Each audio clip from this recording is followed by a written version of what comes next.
What up, folks? What's going on? Welcome to episode number 73 of the Spun Today podcast. I'm your host, Tony Ortiz. Thank you very much for listening.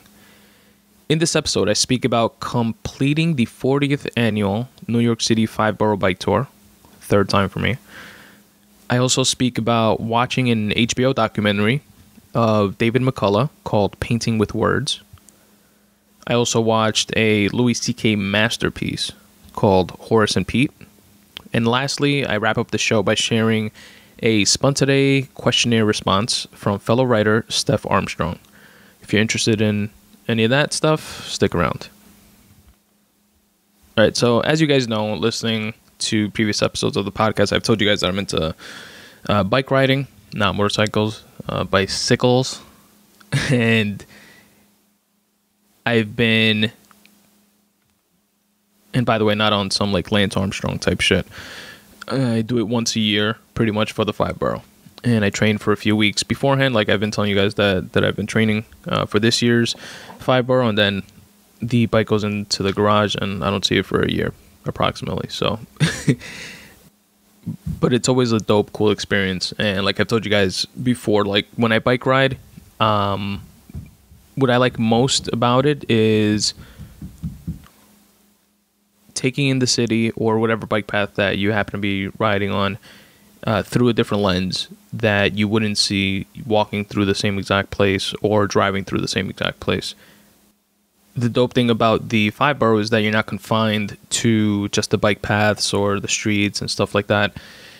The city, in conjunction with Bike New York, which is the organization that puts this on every year, closes certain bridges, certain tunnels, a bunch of streets and highways like the FDR and the Gowanus Parkway and the 59th Street Bridge, the Verrazano Bridge.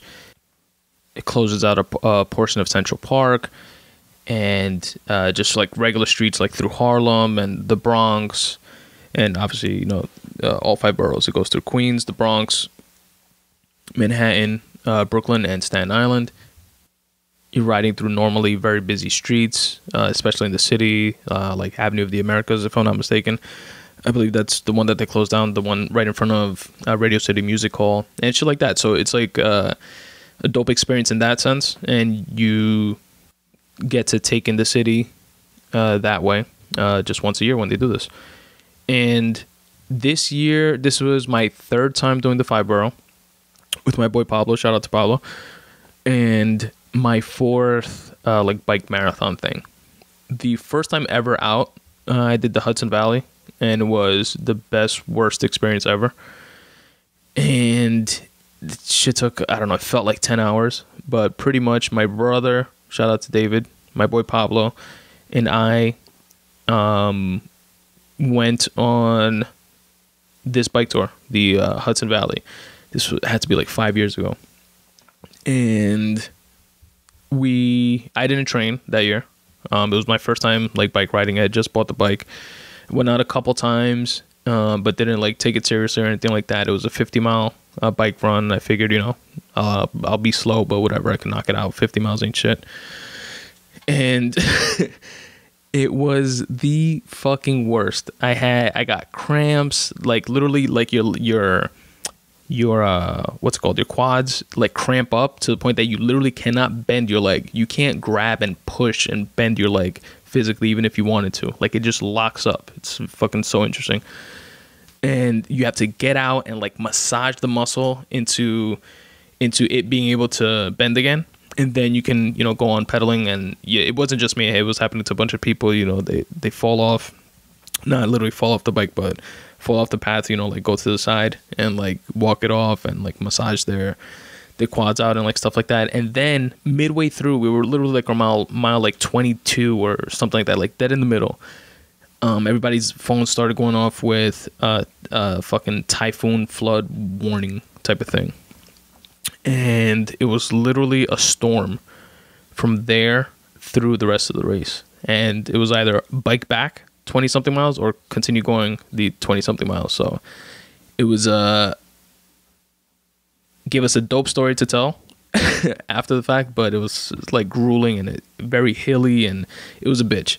So that was like the worst experience in terms of the bike marathons. This year for the 5 Boro. So thereafter I did the 5 Boro twice, and this year was my third time doing it. And this year I would say was my second worst experience, just because, again, the weather. So like training wise, I learned from the mistake the first time. The last 2 times I did the 5 Boro, I took it seriously. We trained just like I did this time, so didn't have any issues with cramping or anything like that, or with physically, being able to get through it or anything like that. But the weather was fairly good the last few times. And then this past time, the weather, it wasn't cold, it wasn't hot. It was like temperature-wise, it was good, because you don't want it to be too cold, you don't want it to be too hot, but it was windy as fuck. That's what like fucked me up big time, because the wind was like against us the entire time. There was that much more resistance and like getting through everything. So it was just a bitch. But obviously we got through it.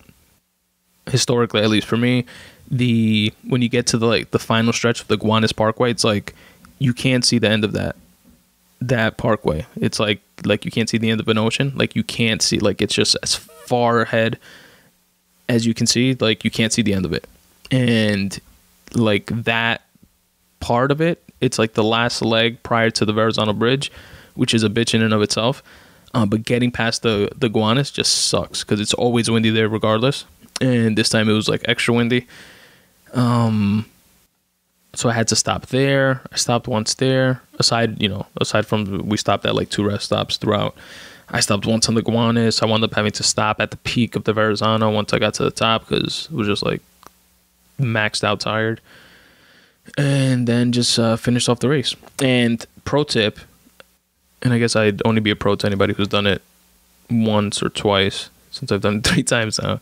But my boy Pablo had an idea. You can either start, go into the city in the morning, which is what we did the first 2 times, and it starts in Lower Manhattan, right? This 40-mile bike ride starts in Lower Manhattan and then ends in Staten Island. But then when you do it that way, then at the end of the trip, you have to take the ferry back to Lower Manhattan to either take the train or get your car or whatever.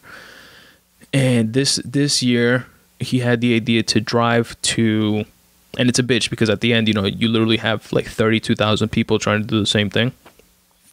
And it's, the ferries, take like half an hour to go back and forth, and they're maxed out at a certain amount of people. So it's like a long line. You're just waiting there for like an hour or 2. So this year we drove in extra early in the morning, and we drove into Staten Island instead. And we took the ferry in the morning, which was quick. We got on the very first ferry that we were there for, and just took the ferry into the city to started the race. Then the race ends in Staten Island, and we didn't have to get on that long ass line for the ferry to go back into the city because our car was parked in Staten Island. And it was like, they have parking lots set up for you and stuff like that. And it's like $8 for the day, so it's like a no-brainer. Definitely, if you guys can drive and you choose to do the bike tour next year, definitely do. What was super cool this year also, just to wrap up the bike talk, was that we all got medals, like actual legit medals. Like they sent us an email saying that they were going to give out medals in commemoration of the 40th anniversary of the bike tour. And I saw a picture of it. It looked kind of cool, but I was like, it's probably like some plastic, like cheap shit. But it's like actually like a heavy metal, which is pretty cool. Because normally they don't give anything, It's, the experience and the coordination of the event is what they give. But, nothing to actually take back with you. So it was pretty dope that they did that. There's a link to the 5 Boro Bike Tour page in the episode notes in case you guys want to check it out for future reference. That's where you would go to like sign up and stuff like that. Don't lollygag if you're down to do it. You sign up early because it closes up quickly every year. And it's pretty much like the first 32,000 people. I think that's where they cap it off at. 32,000 people, first come, first serve type of thing. And it costs about $100 to do it. And there's people, not just from New York. I actually had a coworker whose cousin was coming up from Atlanta, flying in from Atlanta just to like do the bike tour. And I'm assuming a bunch of other people do that as well. But anyway, check it out. It's in the episode notes. Next, I want to speak to you guys about a pretty cool documentary that I saw. It's on HBO. It's of David McCullough, and it's called Painting with Words. Now, David McCullough is a writer who has twice, aside from other awards, but twice won the Pulitzer Prize for his biographies of Truman and also of John Adams. The Pulitzer Prize, for those of you that don't know, is a very prestigious writing award given one award per year in 24 or 21 different categories, like for poetry, biographies, drama, fiction, etc. And he's won 2 of them. And he's a writer that, as he put it, chose as his field to tell stories that are true stories of times that are not of his own. So he's a historical writer, but it sounds more like, if you're not into history at all, it might sound boring, but it's not like a textbook type, he's not like churning out textbooks. Like, it's actual stories. Like, they are biographies, like the Wright brothers or the Great Bridge that he wrote of, the Brooklyn Bridge. John Adams, like I said, 1776 is another book of his. I've read none of them, but from his own account and different people that they interviewed in the documentary, his style of writing is not dense like a textbook. And an awesome takeaway that I took from him was how he creates characters, or how deeply he goes into the characters. So, for example, he says that certain facts and stuff like that you could find in any textbook. He tries to find something within the person, or something that happened within the person, that to tell that story, that I guess a lesser known story or whatever.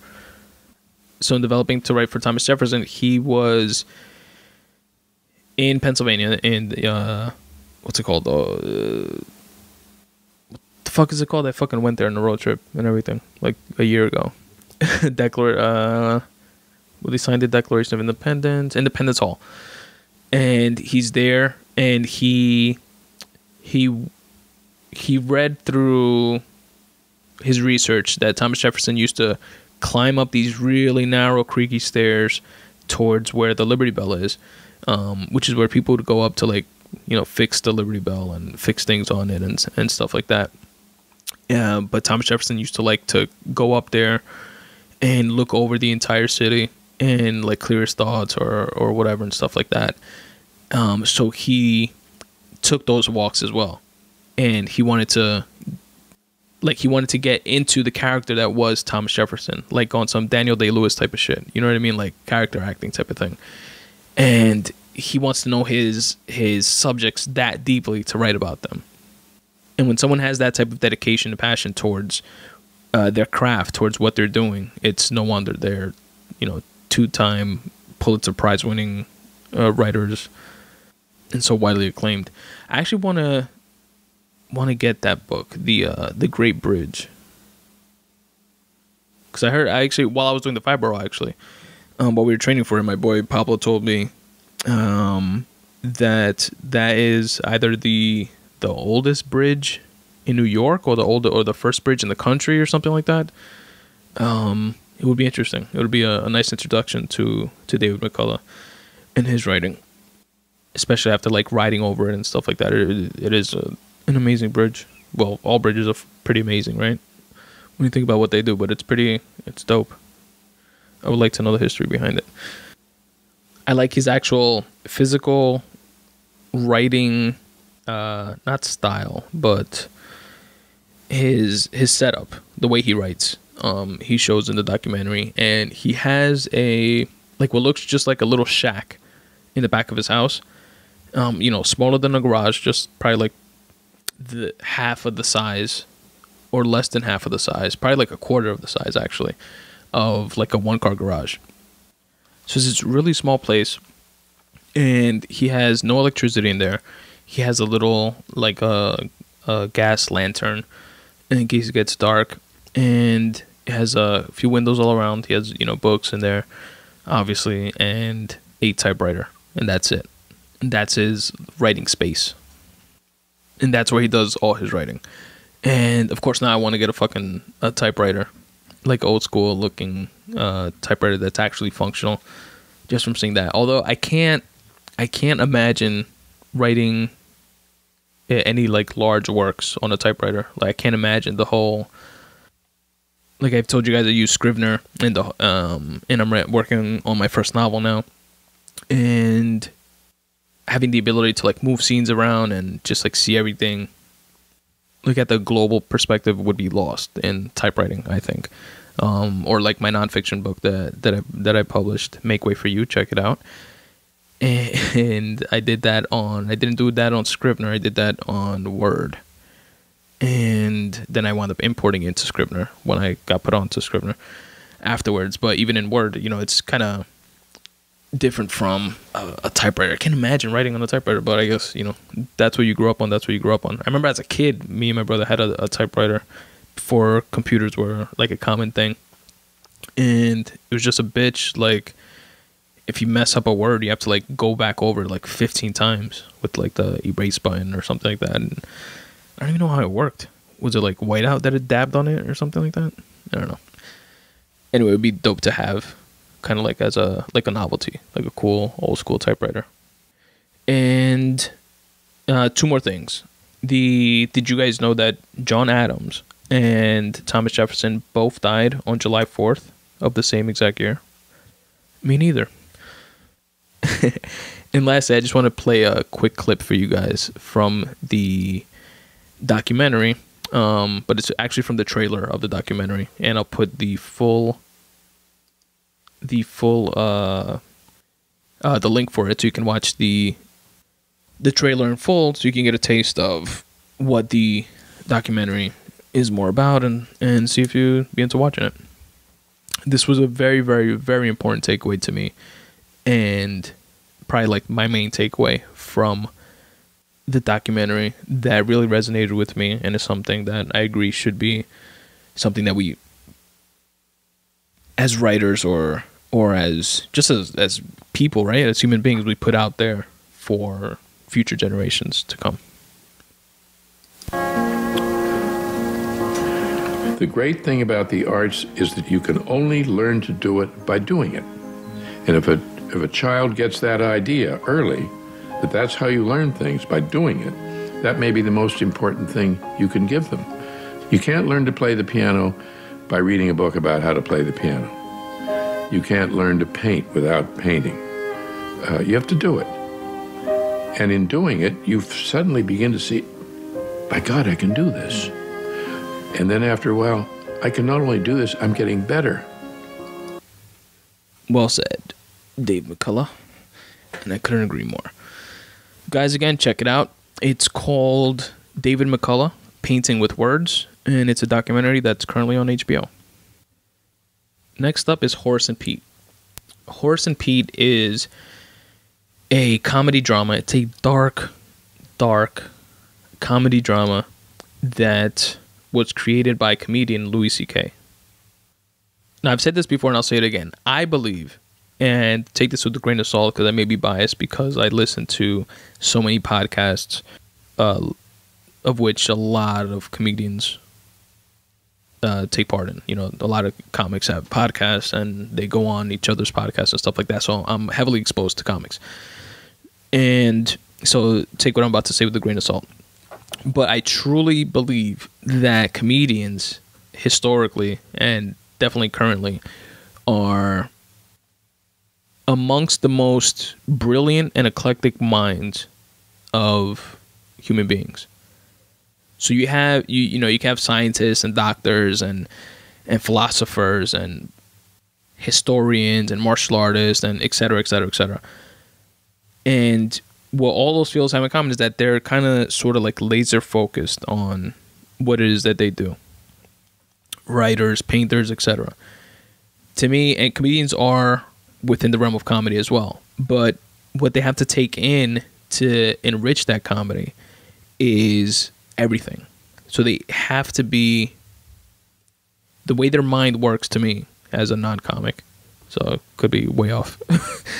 But from the outside looking in, they have to be a certain level of objective to be able to take things in and mold them into being funny, mold them into getting whatever their point is across that they want to get across. And that unique ability, to me, is genius. The ones that take it a step beyond and are actual writers with their craft, not just with their comedy, but in this case with Louis C.K. that, you know, he's done the show Louis, did the show Life with Louis as well thereafter, which was more him, and I think he like wrote, produced, and directed that one. He did the same thing with this. He wrote and directed Horace and Pete, which he created from scratch himself. And you can see his writing skill, his pen game, when it comes to the complexity of the characters that he created. Now, we all know there's different types of story, right? You know, there's plot-driven stories, character-driven stories. This is definitely a character-driven story to me.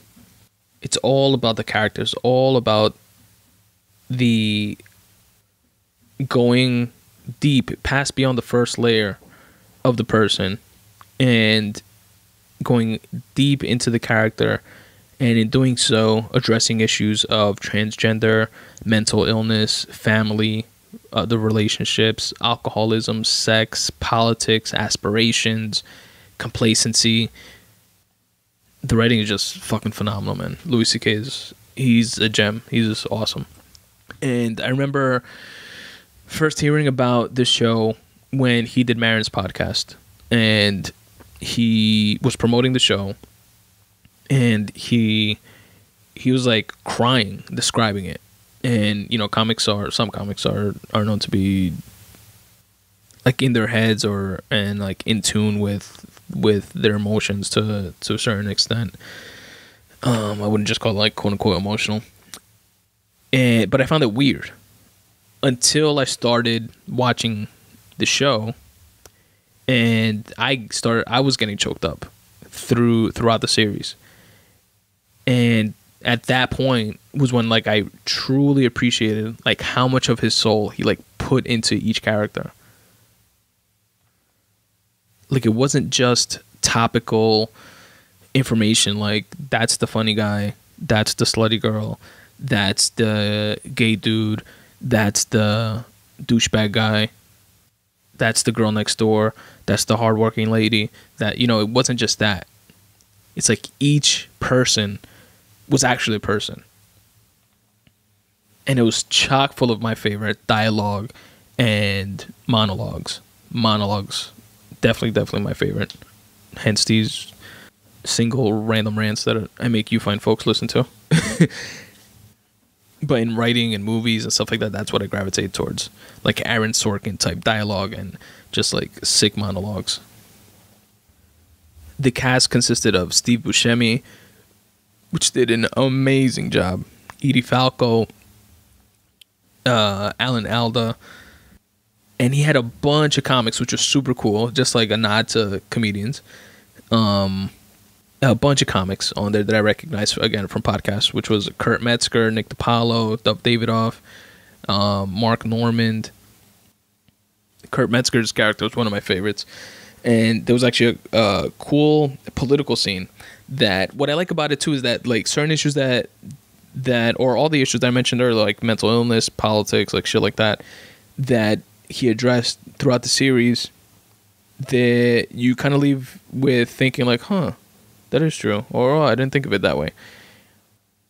Which, as a writer, that's what you hope for, right? That's what I hope for. I hope that my writing somehow help somebody or make somebody think differently, not because I have the right answers or all the answers, but because that train of thought might spark some other sort of thought or inspiration in them to help them find the answer of whatever it is that they're looking for, or help somebody else, you know, open up their mind in a different way, etc. So it was cool when like having like the quintessential debate between like Democrat and Republican, and seeing there was like this cool scene where one of them says, yeah, but Republicans, all they care about is God and trying to, not letting women choose and like stuff like that. And then the Republican guy played by Nick DiPaolo was like, oh, but all you liberals want to do is act like holier than thou and shove your hippie tree hugging bullshit down our throats and blah blah blah. And then there's a guy in the middle like mediating it, and then he points out, he lets the Republicans say, what do you stand for? Like, not what he thinks you stand for, but what do you stand for? And he explains what being a Republican is from his standpoint, which was like admirable things like love of country and not straying too far off the path from what got us to the dance type of thing, and belief that the government shouldn't meddle too much in the private lives of its citizens, etc. And then the peer mediator guy in the middle tells the liberal to say, what does it mean to you? What does being a Democrat mean to you?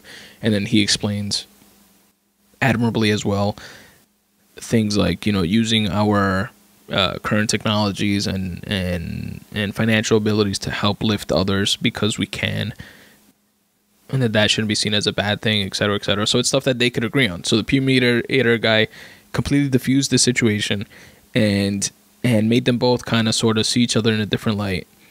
And then the mediator guy says, see, if we approach this conversation that way, wouldn't that allow us to, go across the aisle and actually work with each other more, as opposed to these preconceived notions that, we're starting off like behind the eight ball. And then they're kind of like all like in agreement, and you feel like it's about to be like the end of the scene, and you kind of get that takeaway from like both sides, And then Kurt Metzger chimes in from left field because he was just like sitting at the bar, and he wasn't even part of the conversation.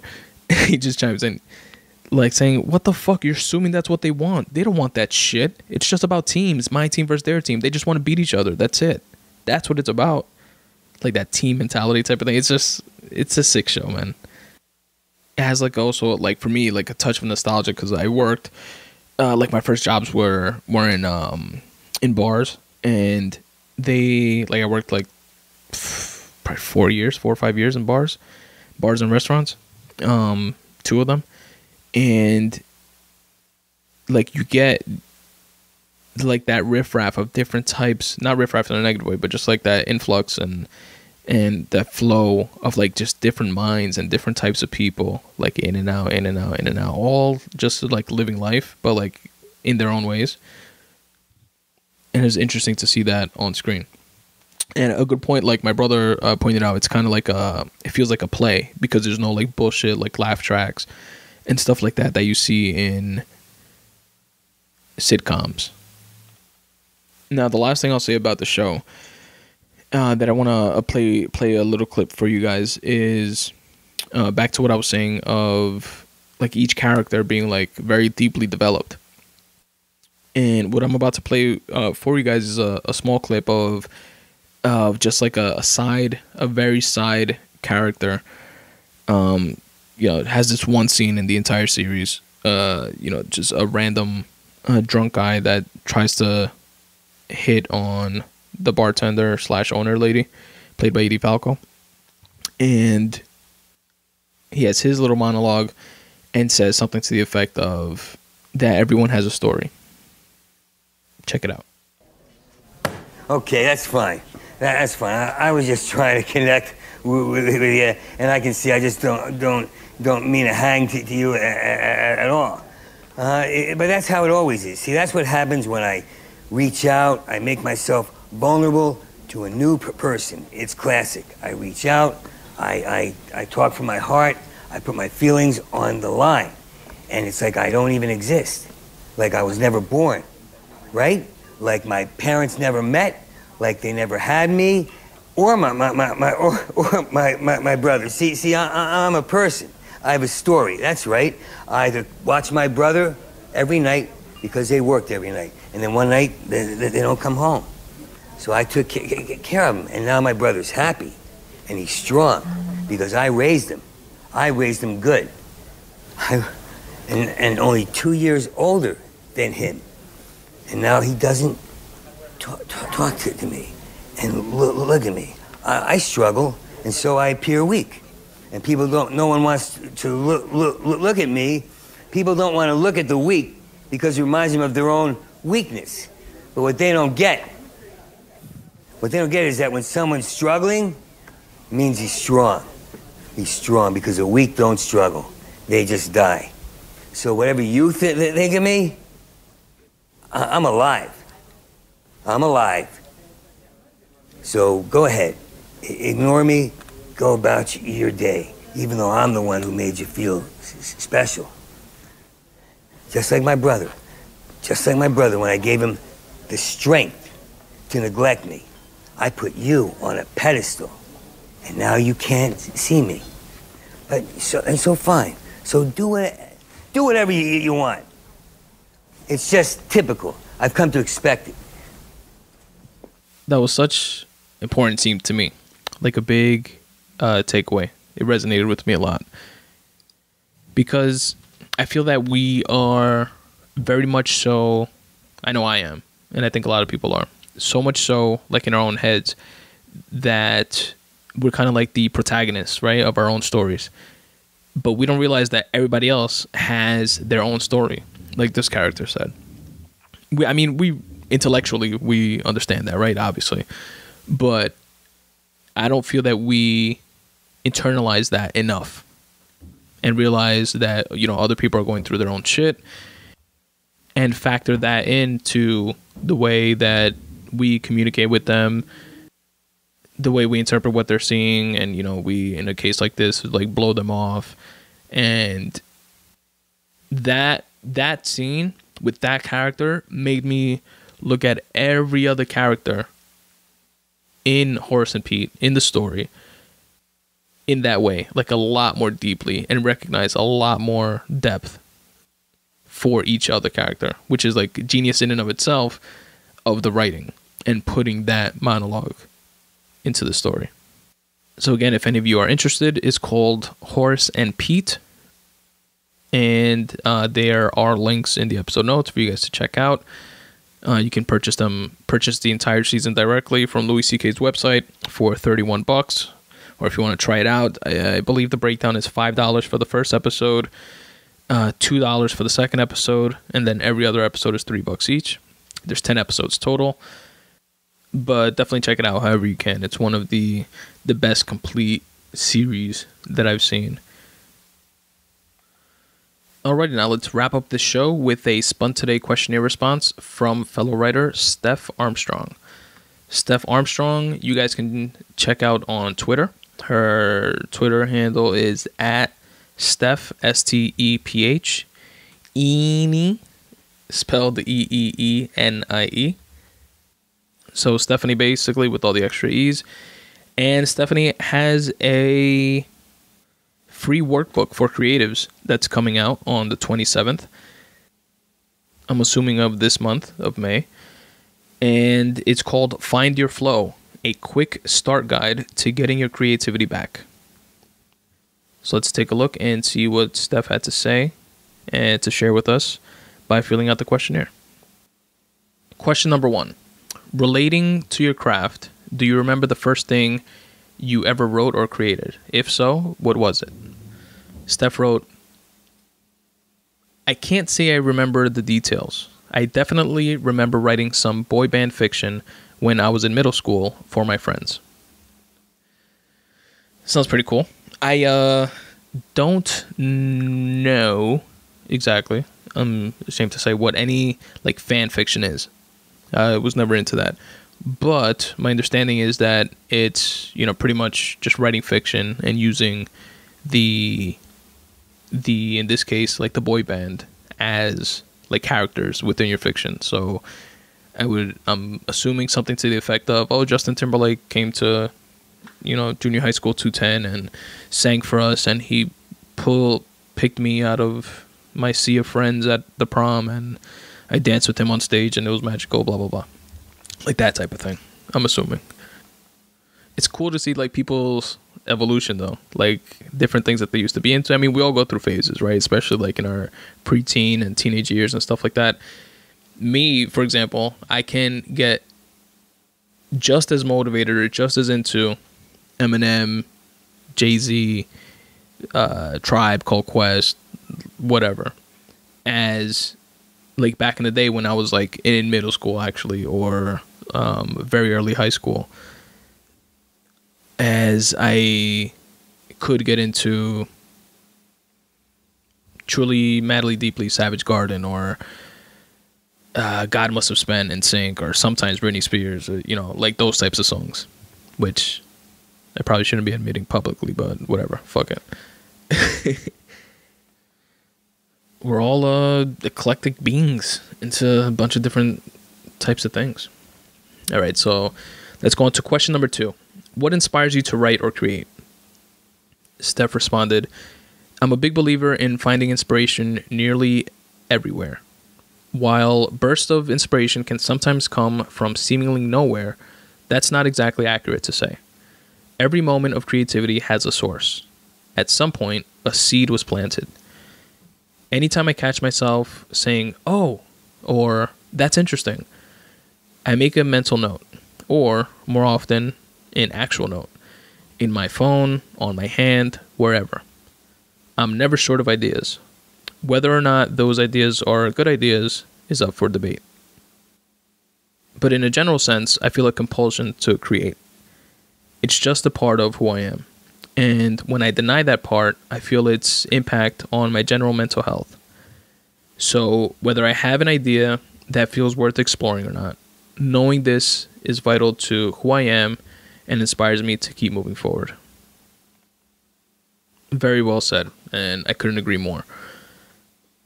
Especially with a good takeaway for everybody listening, you know, fellow writers and stuff like that, because I hear way too often, and including with myself, that, you know, you get ideas or you have a dream, or in the middle of the night you have an idea that, you know, quote unquote comes out of nowhere, and you push it off to, oh, you know, I'll remember it, this is way too good of an idea, or whatever, you know, even if it's not, like, if you don't have that immediate connection to it, you're like, oh, you know, I'll obviously remember this in the morning.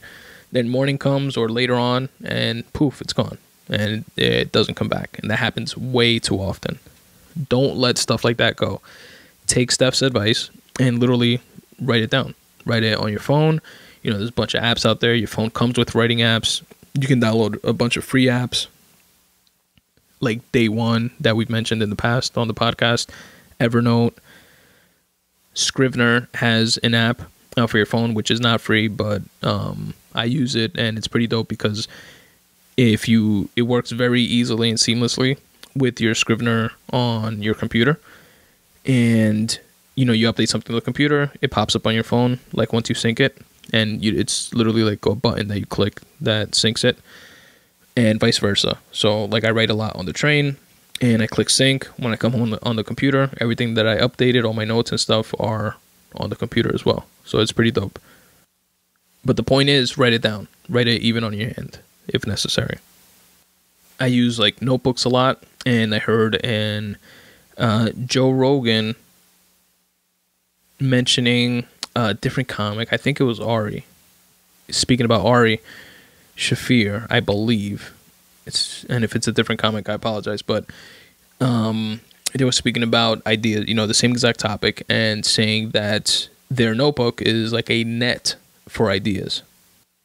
Now, I want to say it was actually Bill Burr or Russell Peters now. I don't know why. But anyway, the point is that they treat their notebook as like a net for ideas. So all the ideas that they have, whether good, bad, whatever, that comes later, and it's also subjective, so who gives a fuck?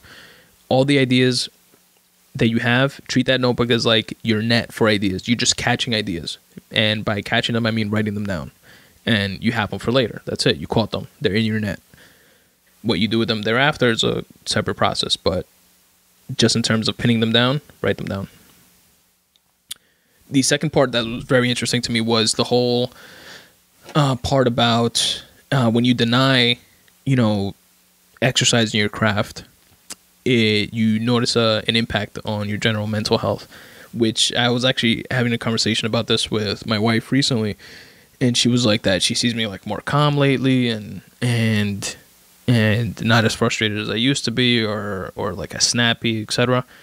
And I attributed that to 3 things.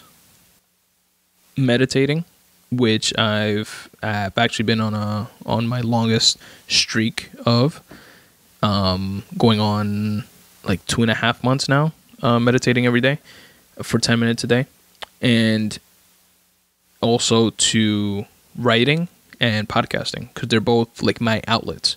And I've said it before, it's a way, it's cathartic and therapeutic for me, and I just get shit out. And you're not as wound up, and you have some place to expend that energy. And it doesn't have to be, some people that manifests in going to the gym and getting out that physical energy, but that like mental energy, you need like an outlet for that as well. For me, it's writing and podcasting. So I definitely feel you on that. All right, question 3. What is a hobby that you have that is unrelated to your craft? And Steph responded, everything can come back around to writing, in my experience. But this ties back to my habit of actively seeking out inspiration or ideas in everything I do. I love checking out new modes of storytelling. ARG campaigns, I don't know what that is. Twine games, movies, television, serial fiction podcasts. My hobbies all revolve around storytelling in some sense. And that's pretty dope. Obviously, I'm into like movies and television and stuff like that also, on these random rant episodes, which are different from the free writing episodes where I just focus on like writing pieces that I've written. The random rant episodes is where like I get into stuff like in this episode, TV shows that I'm watching or movies, and like break them down. But I definitely get inspiration from them. That's why I'm like drawn to them. They inspire me to want to write better, want to strive to be better, want to, for example, now develop characters much more deeply in my stories. I'm not sure what the ARG campaigns are or Twine games, but again, different strokes for different folks. And I definitely agree. Inspiration can and does come from anything and everything that you do. Serial fiction podcasts. Check out, it's not necessarily serial fiction, but it's serial, I guess, historical fiction, historical account. And I mentioned it in detail in episode 71, I want to say, of the podcast, or episode 70. One of the recent podcasts that I did stuff, check it out. I spoke about Bronzeville, a podcast in detail, which might be something that you would be interested in if you're into serial fiction podcasts. Question number 4. How do you get yourself to sit down and do your work when you're not motivated to? And Steph responded, the only motivation I need these days is the reminder that nothing will change if I don't show up at the page and do the work. Brilliantly said. I couldn't agree more. It's like the sentiment of Stephen Pressfield in The War of Art, of fighting resistance and doing so by showing up. It's also a sentiment related by David McCullough in the clip that I played for you guys earlier, where he said that you can only learn by doing it. Stephen King speaks of this as well in his book on writing. So I absolutely couldn't agree more. And lastly, question number 5. Do you have any advice for other writers or creators, whether they're new, seasoned, or otherwise? And Steph responded, don't take the advice of others too seriously. We're all making it up as we go. And with that said, I can't say anything else. So, no, I'm joking. That's absolutely 100% true. One of the main things that I realized early on, and just before I started podcasting, now going on like 2.5 years, or before I started taking writing seriously, for a couple years longer than that, was, in listening to different interviews with different authors and podcasters and stuff like that, it's like a switch went off. And I don't know if maybe everybody knows this, and I was left out in the dark longer than others. But in case you are still in that place, realize that we're all, just throughout life in general, like we're all And I noticed this even at work also. Nobody has things all figured out. They don't. They are literally making it up as they go, and not just making it up out of thin air, but like learning things as they go and learning different aspects to their trade or whatever it is that they're trying to learn as they go. And again, you can only learn by doing it. There's no set paths to writing, to podcasting, to painting, to being an accountant, to anything. There's slight variations in each and every one of those fields and each of every one of the people within those fields. Everybody has a story. And you just got to create your own. Steph, thank you again very much for taking the time to fill out the Spun Today Questionnaire. If any other fellow writers or creatives would like to fill out their version of, feel free to go to spuntoday.com/questionnaire.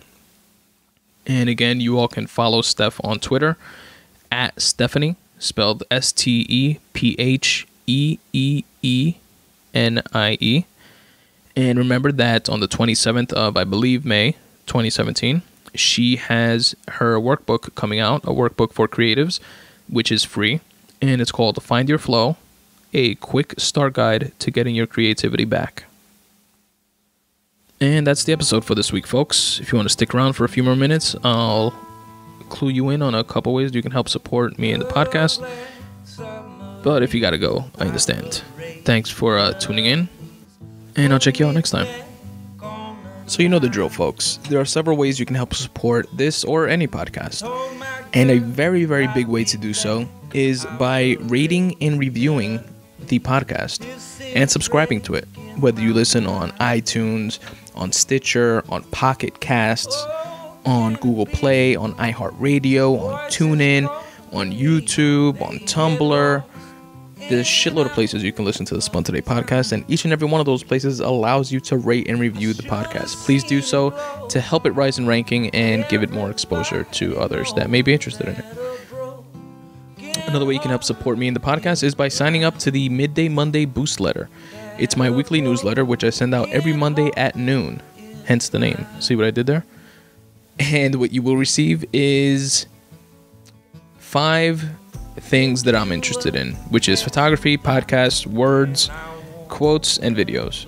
So I share with you a podcast of the week, which is a podcast that I've heard within the past few weeks that I found interesting, resonated with me, entertaining, funny, enlightening, helpful to some degree, and I wanted to share it with you fine folks. Also a photograph of the week. I follow a lot of different photographers that I find cool either on Instagram or elsewhere, and I feature one of their photographs each and every week on the Midday Monday Boost Letter. You get the drill. There's also a video of the week, a quote of the week, and a word of the week. So check it out. Sign up for free at spuntoday.com/subscribe. You can also, on that page, check out previous Midday Monday Boost Letters, the archive, which is located there, and see if it's something that you might be into. And if you're not, after you subscribe, you can feel free to subscribe at any time. You can check out some of my photography at spuntoday.com/photography. Feel free to download any of those for free that you may be interested in. Check out my book, Make Way for You. You can order a paperback version from Amazon or an ebook version wherever ebooks are sold, whether it's via Kindle, iBooks, or anywhere else that you get your ebooks. If you want to see more, read more of what the book is about, go to spuntoday.com/books, and there you'll see a little video of little Omi describing what the book is about, and also a few audio excerpts of the actual book that you can listen to for free at spuntoday.com/books. Also, if you can't purchase it or don't want to for whatever reason, but you still want to check out the book, I'll send you a free copy. Just drop in your email address right there on that landing page, spuntoday.com/books, and I'll shoot you over a free copy. What else? You can help support the podcast financially by shopping on Amazon or on iTunes and getting there by way of my affiliate links. go to spuntoday.com/affiliate links, and there you can click on, for example, the Amazon banner. It'll take you to Amazon's website just like it normally does, and you can do your shopping just like you normally do. It will not cost you anything extra whatsoever, and Amazon just gives me a little taste of their profits just for driving traffic towards their website. So it literally has zero impact on you. Well, a tiny impact on you in the sense of you having to go to spuntoday.com, clicking on the affiliate links banner, and then doing a second click onto the Amazon banner. But that's virtually zero, right? Almost no impact on you, and it helps out a lot. So check that out, spuntoday.com/affiliate links. There you can check out the Spun Today merch, which is located at the Viral Style store. You'll find links to that. There you can get t-shirts, coffee mugs, stuff like that. Also, you can find a link to my Patreon page, Patreon, patreon.com/Spun Today. That's a way that you can help support the podcast on a episode by episode basis. It's kind of a reoccurring donation type of thing that you can set up to donate whatever you want, whether it's $0.25, $1, $10, $1 million per episode. And check it out. There's an informational video to tell you exactly how Patreon works. It's free to use, minus of course what you're going to be donating, and you can stop it at any time. There's no fees, no bullshit. If you donate $1 comes out of your account once you set it up. It's not like $1.08 or no taxes, no bullshit. It's pretty straightforward. Check it out if you're interested. You can also choose to do a one-time donation via the PayPal donation button. And what else? The YouTube page. I've told you guys before, and I'll tell you again. Check it out.